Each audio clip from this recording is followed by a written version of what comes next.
Mesdames, Messieurs, vous suivez le JT des JT, l'édition hebdomadaire qui résume les faits de la semaine. Bienvenue tout de suite, le sommaire.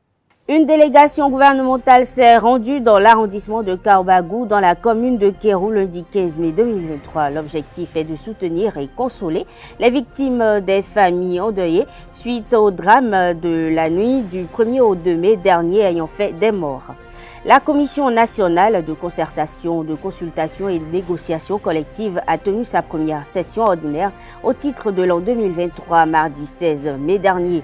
À l'occasion, les représentants des organisations centrales syndicales et le gouvernement se sont penchés sur des questions liées à l'enseignement maternel et du secondaire.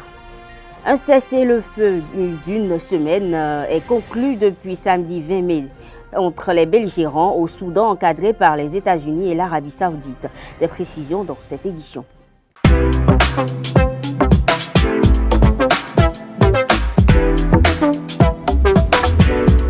Moi, je suis à ESAE et toi? Moi, je suis en administration des finances à ESAE. Moi, je suis en diplomatie et relations internationales à ESAE. Moi, je suis en journalisme à ESAE. Émission ici, c'est ESAE. Moi, je suis en communication marketing à ESAE. Moi, je suis en droit à ESAE. Moi, je suis en gestion des ressources humaines à ESAE. Moi, je suis en gestion des marchés publics à ESAE. Moi, je suis en administration du travail et de la sécurité sociale à ESAE. Moi, je suis en sciences économiques à ESAE. Moi, je suis en banque finance à ESAE. Moi, je suis en administration générale à ESAE. Moi, je suis en audit et contrôle de gestion à ESAE. Moi, je suis en sciences juridiques à ESAE. Moi, je suis en administration générale et territoriale à ESAE. Moi, je suis en transport logistique à ESAE. Moi, je suis en gestion des projets à ESAE. Rejoignez-moi, c'est la meilleure université. Nous sommes à ESAE. Rejoignez-nous. À ESAE, l'excellence a un an.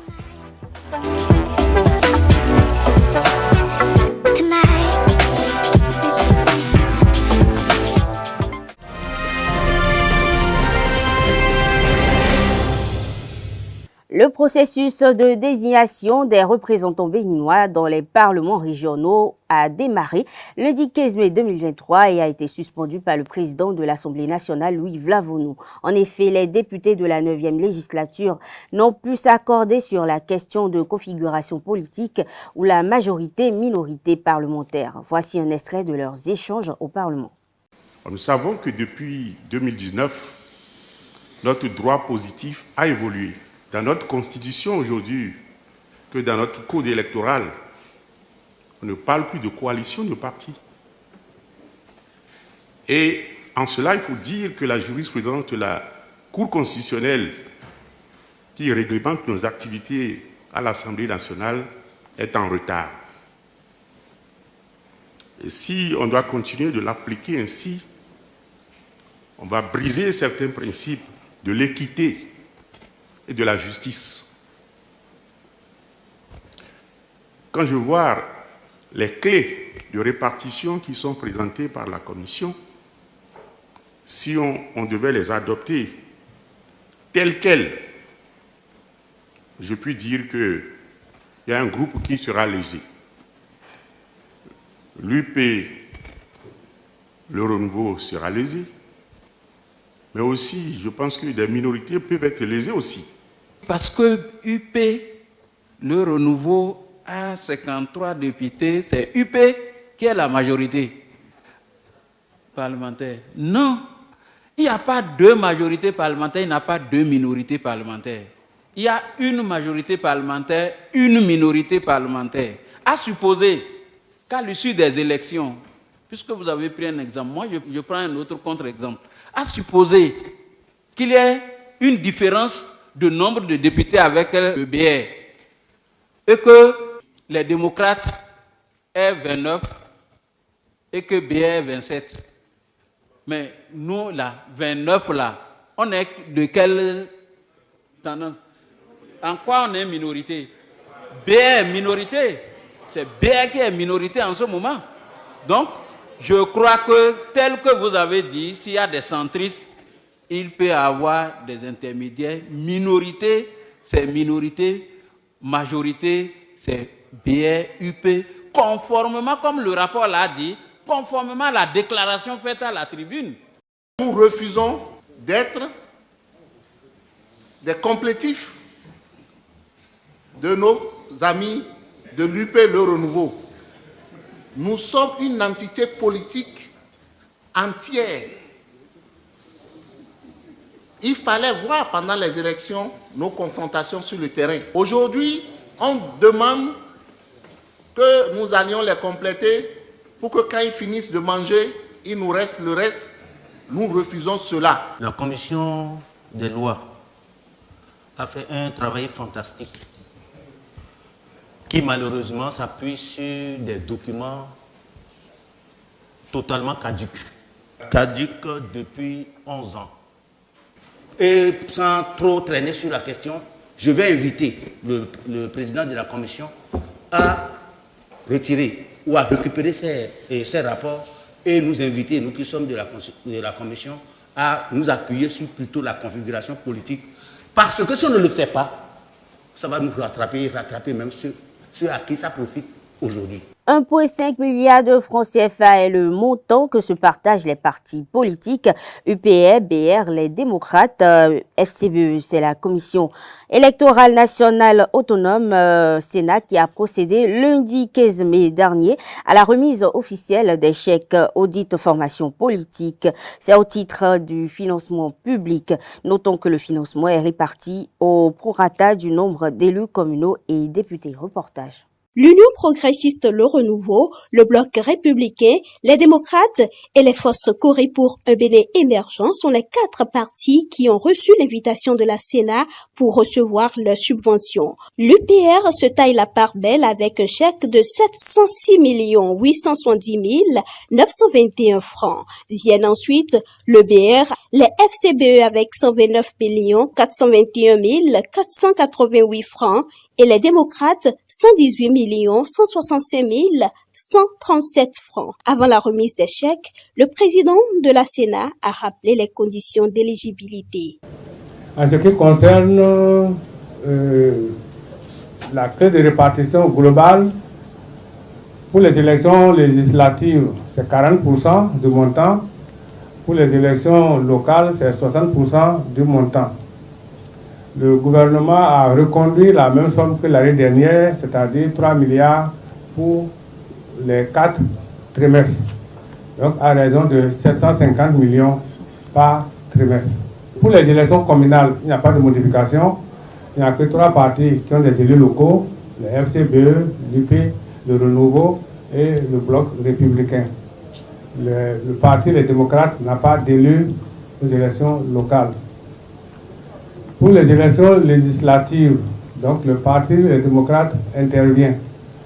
Le parti FCBE n'a pas de député. Donc, en ce qui concerne la tranche dédiée aux élections législatives, les partis Les démocrates sont intervenus. Donc, on a tenu compte de ça dans les calculs.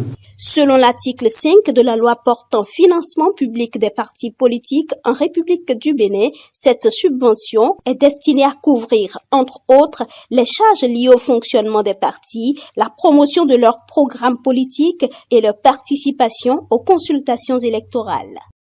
Les discussions entre le gouvernement et les représentants des centrales et syndicales reprennent la première session ordinaire de la Commission nationale de concertation, de consultation et de négociation collective au titre de l'année 2023. S'est tenue mardi 16 mai. Cette séance d'échange a permis aux intervenants de se pencher sur les préoccupations relevant des enseignements maternels et primaires ainsi que celui de la formation professionnelle. Le ministre Abdoulaye Biotane, ministre d'État, président de la dite commission, s'est prononcé à l'issue de cette rencontre.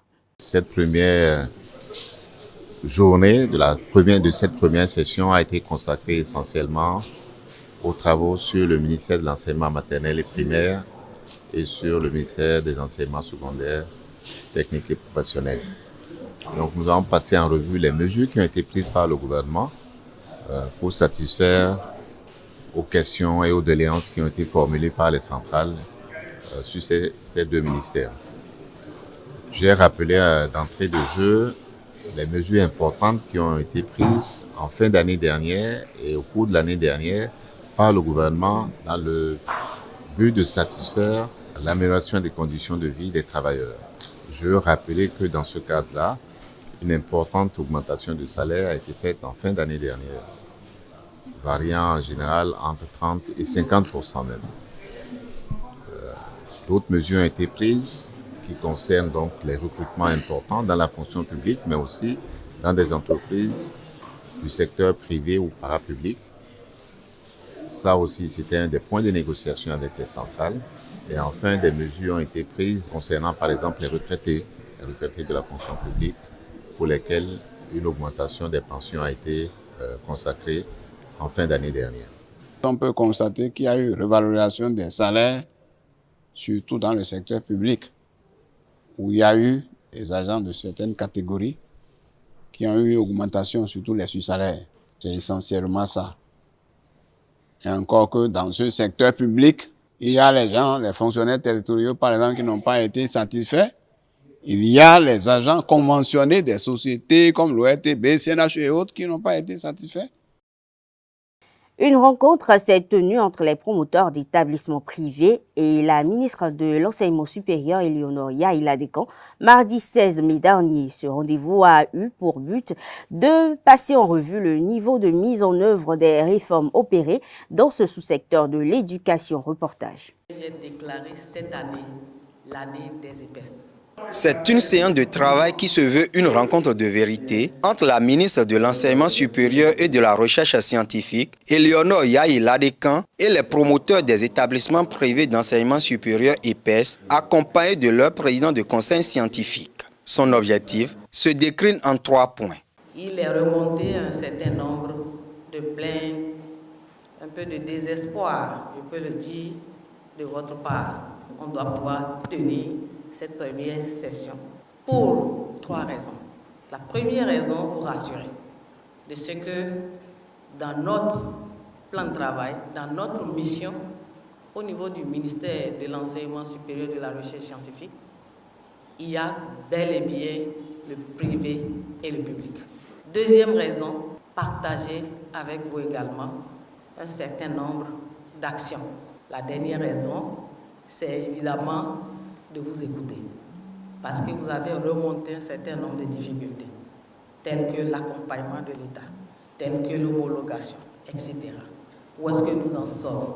C'est tout à fait normal qu'on puisse vous le dire, telles que l'orientation des nouveaux bacheliers. J'en ai déjà entendu.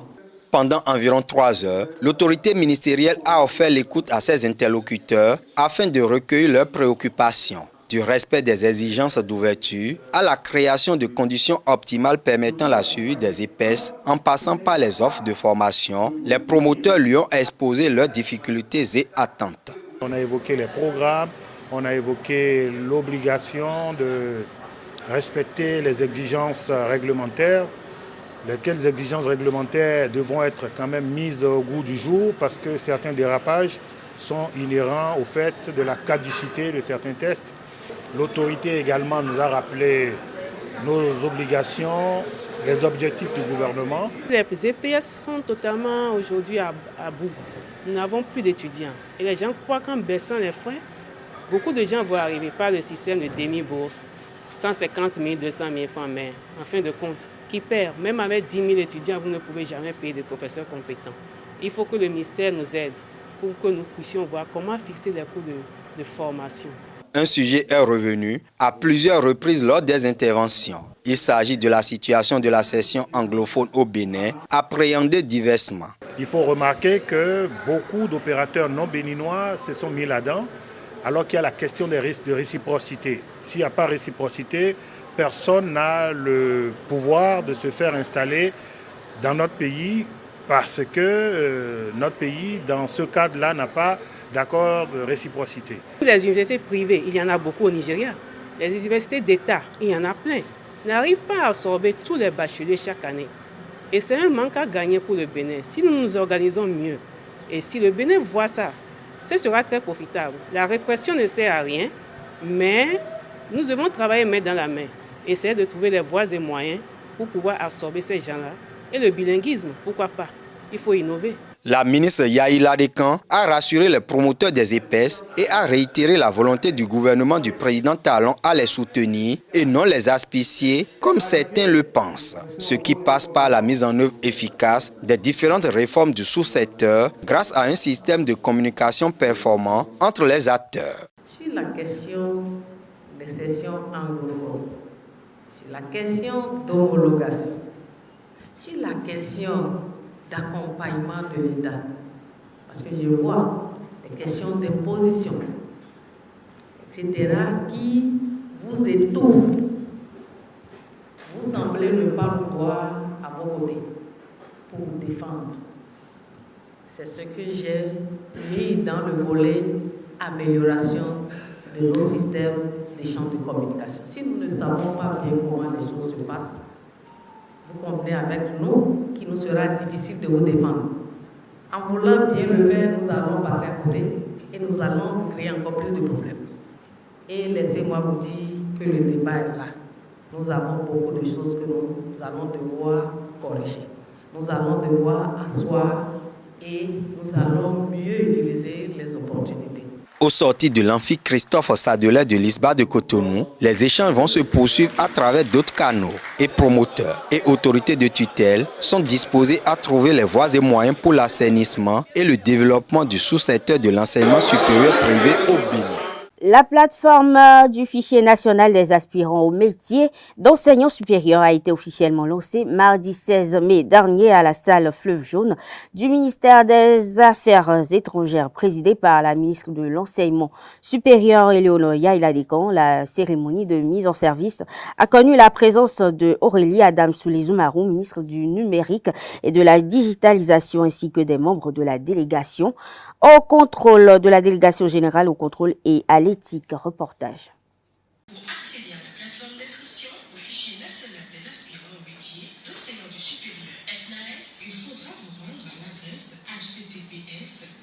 Elle était attendue, espérée, souhaitée de tout vœu depuis la prise du décret numéro 2022-150 du 2 avril 2022. La plateforme du fichier national des aspirants au métier d'enseignant du supérieur prend corps ce jour, mardi 16 mai 2023, au thème d'un travail minutieux. Ce nouvel outil, mesdames et messieurs, que nous mettons officiellement en service aujourd'hui, permettra désormais en République du Bénin de disposer d'une base de données fiable renseignant sur tous les titulaires d'un doctorat ou d'un master de formation spécifique, qu'ils soient béninois ou non, aspirant au métier d'enseignant du supérieur.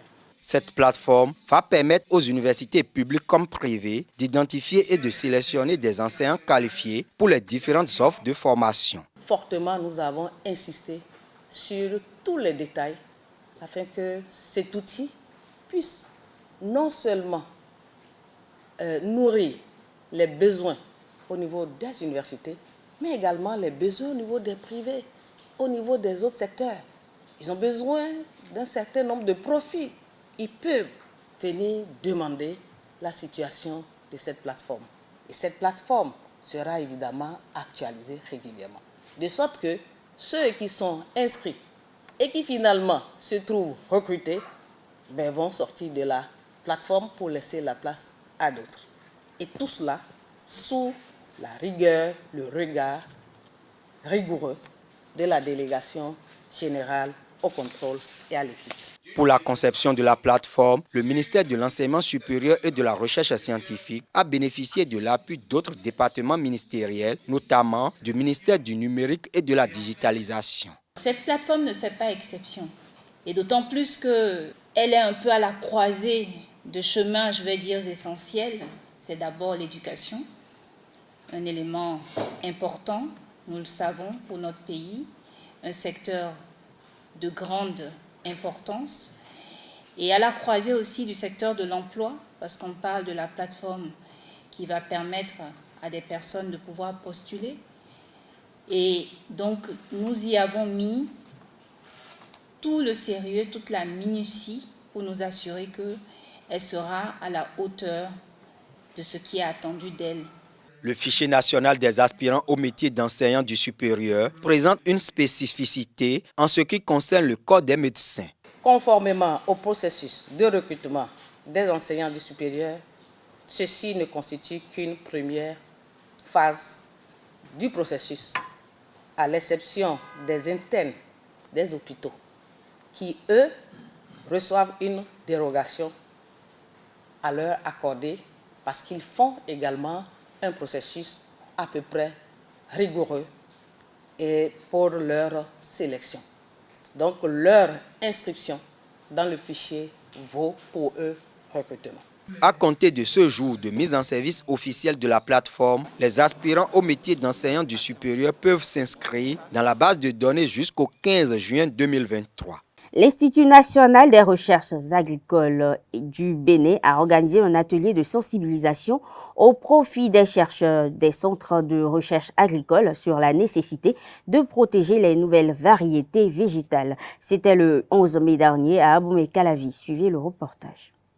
Sensibiliser les chercheurs des centres de recherche agricole sur la nécessité de protéger les nouvelles variétés végétales. C'est le but visé par cet atelier organisé par l'Institut national des recherches agricoles du Bénin, en phase avec l'objectif du gouvernement de faire de l'agriculture le principal levier de développement, créateur de richesses et d'emplois. L'objet de notre présence à l'INRAB ce matin, c'est de rencontrer les chercheurs, les experts, les professeurs des universités du Bénin, pour leur parler de l'importance qu'il y a à ne pas laisser les résultats des recherches dormir dans les tiroirs.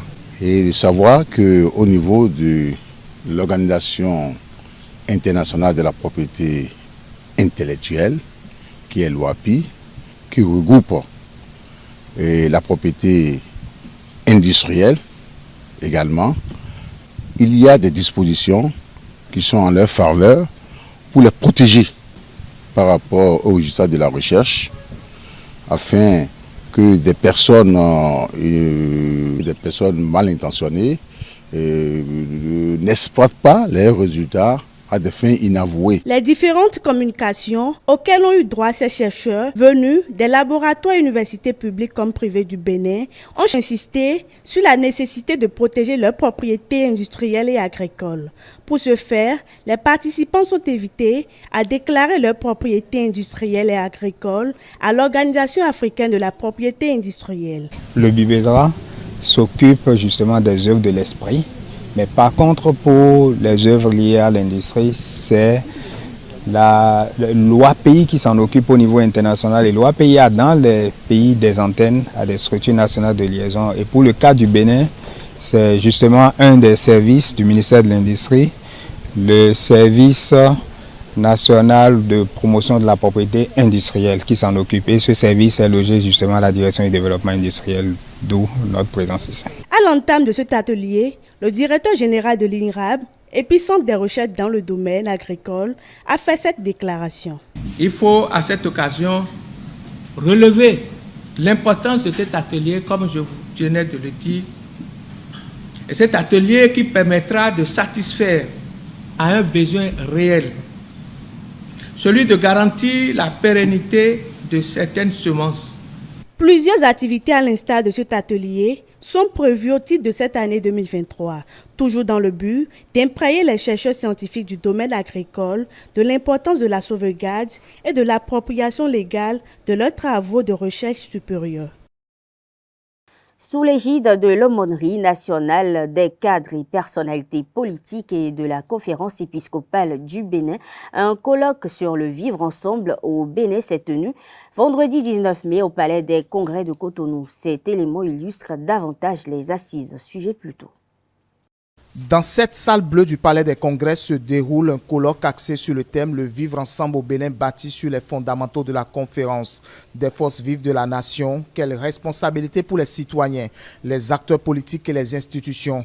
Le colloque propose une démarche inductive, celle qui consiste à commencer les analyses par l'état des lieux pour présenter les principaux défis de la société civile et de la gouvernance que devra assurer le Bénin aujourd'hui et demain. Ce colloque arrive comme un appel qui nous est lancé, afin que nous puissions espérer et surtout agir pour rendre le vivre ensemble effectivement possible autour de nous, dans notre pays et partout ailleurs dans le monde.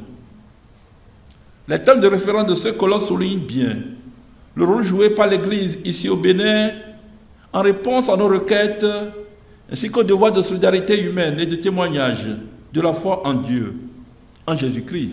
L'objectif est de contribuer à promouvoir le vivre ensemble en vue de la construction au Bénin d'une nation de démocratie participative, de développement humain, de bonheur partagé, de liberté et de fraternité, conformément aux principes clés de la conférence des forces vives de la nation. Que se passe-t-il sans une fraternité cultivée consciemment? Ce que se passe, c'est que la liberté s'affaiblit, devenant ainsi davantage une condition de solitude, de pure indépendance pour appartenir à quelqu'un ou à quelque chose, ou simplement pour posséder et jouir. Cela n'épuise pas du tout la richesse de la liberté qui est avant tout ordonnée à l'amour. Conclusion. Tout en appréciant les efforts des gouvernements successifs depuis l'historique conférence des forces vives de la nation, il est à noter que, même si la perfection n'est pas de ce monde, un effort important reste à faire pour que nos populations s'épanouissent davantage sur le plan économique et matériel, tout en jouissant effectivement de leurs droits fondamentaux et de leurs libertés politiques. À travers ce colloque, des engagements sont pris ou renouvelés pour un retour par tous et à tous les niveaux de la vie quotidienne au respect des fondamentaux de la Constitution de 1990. Chez les chrétiens, en général, l'ascension signifie ou désigne l'élévation du Christ au ciel. Elle correspond à la dernière rencontre de Jésus avec ses disciples. Dans l'élément à suivre, les fidèles catholiques en parlent. Suivez plutôt. La fête de l'Ascension constitue l'une des commémorations les plus importantes pour les chrétiens. Elle se traduit par la montée de Jésus vers son Père dans les cieux.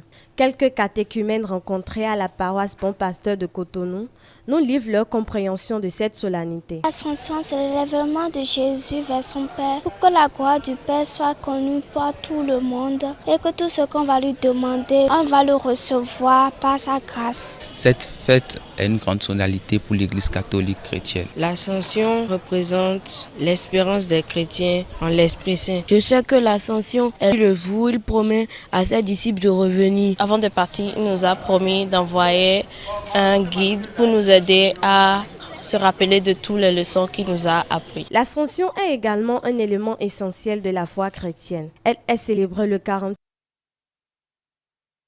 jours après Pâques et marque la dernière rencontre de Jésus avec ses disciples après sa résurrection.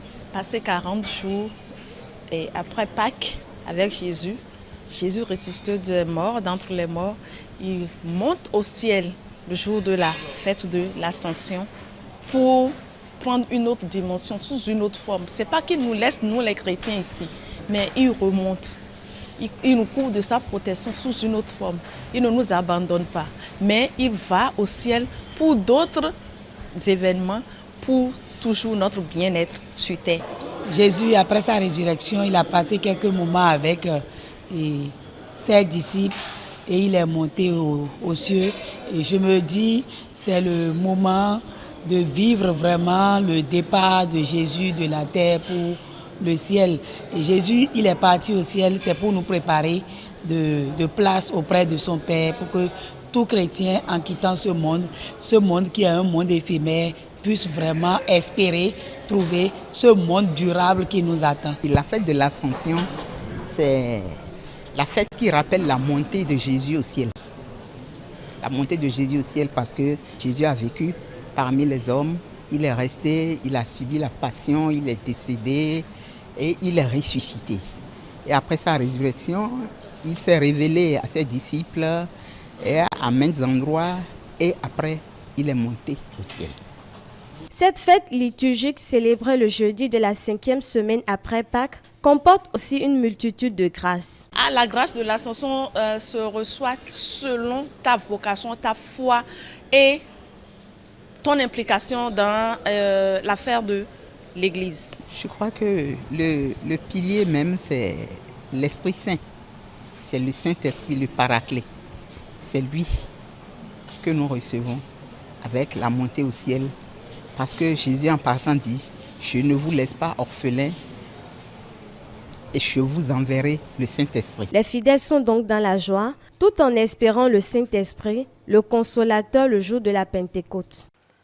Lundi 15 mai 2023, les populations de Kaobagou à Kérou ont reçu la visite d'une délégation gouvernementale, une visite qui s'inscrit dans le cadre du soutien du gouvernement aux populations endeuillées dans la nuit du 1er au 2 mai 2023 par une attaque terroriste ayant fait plusieurs morts. La délégation était composée, il faut le préciser, du ministre de l'Intérieur Alassane Seydou, ministre de la Défense Alain Fortuné Noati et celui de la décentralisation Raphaël Akotegnon. Reportage. Le ministre de l'Intérieur et de la Sécurité publique, le ministre de la Décentralisation et de la Gouvernance locale et le ministre délégué chargé de la Défense nationale en visite dans les régions frappées par les attaques terroristes. Ils consolent et sensibilisent les citoyens sur ces violences après les drames de Kérou, Banikoara, Kouabagou et Materi. Des exactions, nous en avons connues dans beaucoup de communes, comme la commune de Materi par exemple. Nous tenons aussi à vous exprimer la compassion du gouvernement et à vous manifester la solidarité du gouvernement. Ça fait plus de 2 ans que nous sommes en train de nous battre contre ce phénomène. Ils veulent coûte que coûte avoir un point d'ancrage dans le pays. Ils veulent s'installer. Nous ne devons pas le permettre. Et nous n'allons pas le permettre. Dès que vous avez une information sensible, vous avez l'obligation de mettre ça à l'oreille d'abord de vos élus locaux qui sont avec vous, des élus communaux, chefs d'arrondissement et maires, mais aussi des élus nationaux. Vous avez des députés aussi avec vous. Restez solidaires et jouez votre partition. Le gouvernement jouera la sienne. En présence des populations, les autorités politico-administratives réaffirment leur disponibilité à coopérer avec les militaires. Nous allons travailler davantage en collaboration avec les forces de défense et de sécurité pour la coproduction de la sécurité. Parce que la campagne agricole s'annonce, il faut que ces vaillants agriculteurs puissent avoir accès à leurs terres pour semer et faire la culture des différentes spéculations agricoles. Et à l'endroit des agents de sécurité qui font preuve de bravoure, le ministre délégué chargé de la Défense nationale a motivé sa troupe. Vous devez tout faire pour ramener le calme, la sérénité des populations. Demandez à tous ceux qui sont éparpillés un peu le long du fleuve de revenir les soirs avant 19h, se terrer dans les grosses agglomérations et nous ne voulons pas entendre qu'après ça, qu'il y ait eu des extensions au sein de la population. Il y a des dispositions qui ont été prises au niveau de votre commune en général. Pour l'instant, permettez à l'armée et à la police de sécuriser complètement la zone. Et pour ce faire, ne restez pas trop longtemps dans les champs. Pour le moment, rapprochez-vous du centre-ville, là où nous avons installé nos bases, pour que si quelque chose se passe, qu'on soit en mesure de voir ça rapidement et qu'on soit en mesure d'agir. Pas que des mots, mais aussi des actes. Avant d'échanger avec les populations, les émissaires du gouvernement ont accompagné les familles éplorées avec une somme symbolique de 20 millions de francs CFA. La police républicaine a démantelé dans la commune de Glazoué un réseau de fabrication de liqueurs frelatées. Chez les mises en cause, plusieurs matériels ont été retrouvés et saisis. C'était le mercredi 3 mai 2023. Plus de précision à travers cet élément. C'est une maison comme toute autre dans la ville de Glazoué, mais ce qui se joue entre ces 4 murs engage la santé et la vie des populations. À l'abri des regards, des faussaires se servent de ces récipients à l'hygiène douteuse et des ingrédients dont ils ont seuls le secret pour fabriquer une gamme variée de liqueurs. Ces boissons sont mises en bouteille dans ce temple de la contrefaçon avec des cartons estampillés comme pour de vrai. Les marques déposées des sociétés agréées, ces faussaires n'en ont qu'une. Ils utilisent les bouteilles et les étiquettes des liqueurs les plus prisées qui achalandent les rayons des grands magasins pour tromper la vigilance des consommateurs.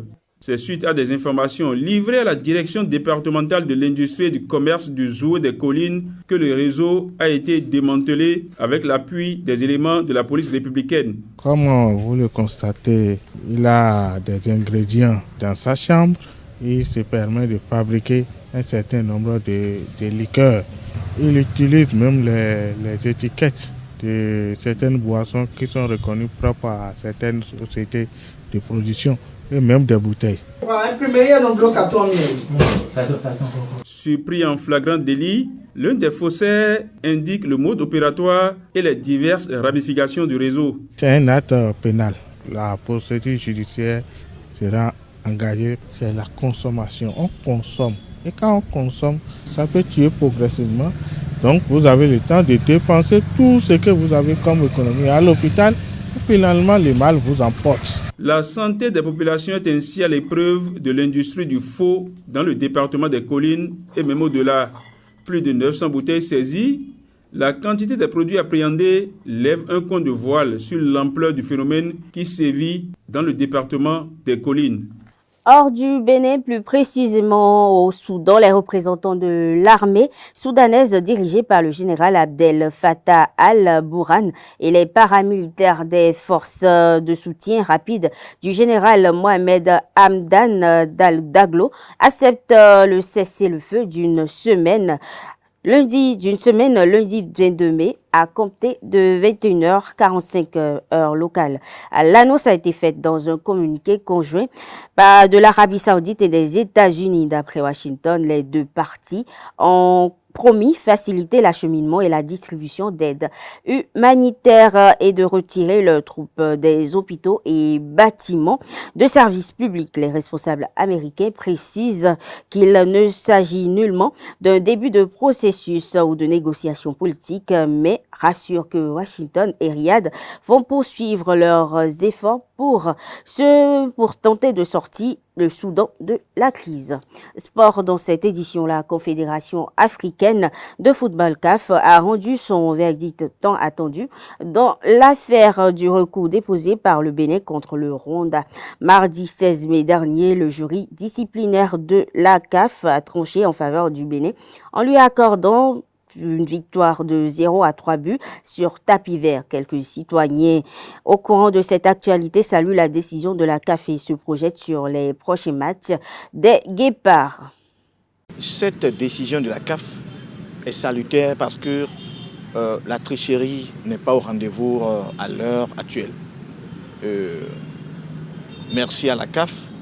Et l'autre chose, il ne faudrait pas qu'on attende toujours gagner sur tapis vert. Il faudrait que le gouvernement pense à réorganiser le secteur de football. Alors, ceux qui sont fatigués là, ils n'ont qu'à aller se reposer. Il y a des jeunes talentueux qui sont dans des campagnes qu'il faut solliciter, encadrer pour que ça soit une équipe excellente au lieu de gagner chaque fois sur tapis vert. Mais je demande à la CAF de continuer dans ce sens. Ça soulage au moins l'équipe nationale béninoise, soit la fédération béninoise qui a porté ce recours au niveau de la CAF. Vu tous les recours que des gens donnent parfois et que la CAF prouve une incapacité de trancher, et parfois on va aux tasses, alors j'espère que la CAF a fait un pas. C'est salutaire. Donc j'aimerais toujours donner confiance à la CAF afin d'œuvrer encore plus mieux et que quand les recours viendront, que les résultats descendent dans les brefs délais afin que ces pays concernés soient soulagés de leurs attentes. Maintenant, la balle est dans le camp des Béninois. Si le Bénin doit se qualifier ou pas, là, ça c'est les Béninois même là, qui vont s'en charger. La fédération surtout, l'entraîneur et les joueurs aussi. Parce que la CAF a déjà joué son rôle et nous a permis d'avoir 3 points en plus du seul qu'on a. Et ça fait 4 points. Maintenant, il faut jouer sur le match contre le Sénégal. Le Sénégal est déjà qualifié 7. Maintenant, est-ce que le Sénégal va se laisser faire? Il y a la question là qu'on se pose aussi. Parce qu'il faut chercher le premier des premiers. Normalement, le Bénin devait pouvoir exploiter cette faveur qu'on lui a accordée. Parce que si jamais le Bénin fait encore un faux pas, vraiment, ça fait tant pis pour les Guépards. Maintenant, le Sénégal, on sait qu'eux, ils sont déjà premiers, ils sont déjà qualifiés. Le Bénin doit tout faire pour gagner le Sénégal ici. Vous savez, cette équipe sénégalaise, moi personnellement, ne me fait pas peur. Parce que c'est une équipe qui joue en même temps avec la psychologie. Avec la psychologie. Elle joue avec la psychologie. Et il faudrait que notre entraîneur, en collaboration avec l'équipe technique, prépare nos joueurs psychologiquement. Je dis psychologiquement. Et avec cette psychologie, ils peuvent gagner. C'est avec la même psychologie qu'ils ont pu gagner le Maroc. Le Grand Maroc. Ils peuvent gagner. Tant que le Sénégal est qualifié, si le Bénin joue bien ses cartes et l'entraîneur aussi joue bien son rôle, je pense que les écureuils peuvent mieux faire et faire au moins un match nul ici. Maintenant, le dernier match sera au Mozambique. Et ça, là, c'est encore une autre carte à jouer. Et ça dépendra de la performance de notre équipe. Si notre équipe est performante, je pense bien que ça peut aller. Vu le staff du Sénégal, je ne vois pas,